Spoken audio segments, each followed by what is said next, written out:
Dalam hitungan beberapa bulan lagi, pembangunan flyover FO Skip Ujung Palembang akan selesai 100%.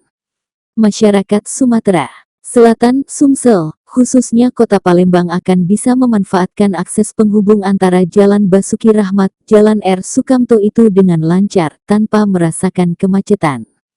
Hal itu dipastikan PJ Gubernur Sumsel, Agus Fatoni saat meninjau penyambungan girder pada FO Skip Ujung Palembang, Selasa 14/11 siang.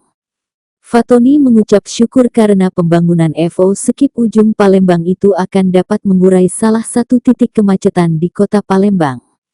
Kita harus bersyukur karena Kota Palembang, Sumatera Selatan menjadi lokasi pembangunan FO Skip Ujung Palembang.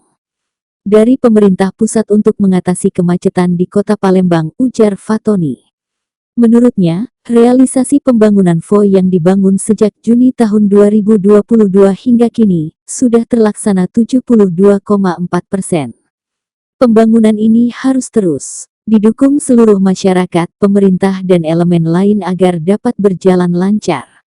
Dirinya mengucap terima kasih kepada seluruh masyarakat, karena selama pembangunan FO Skip Ujung Palembang mau bersabar menahan kemacetan lalu lintas di area proyek.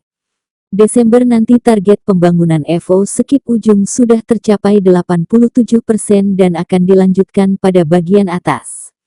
Februari tahun 2024 sudah bisa soft launching dan digunakan masyarakat, tapi itu belum tuntas semuanya. Sambil mengerjakan finishing, mudah-mudahan akhir April tahun 2024 sudah selesai 100% dan diresmikan.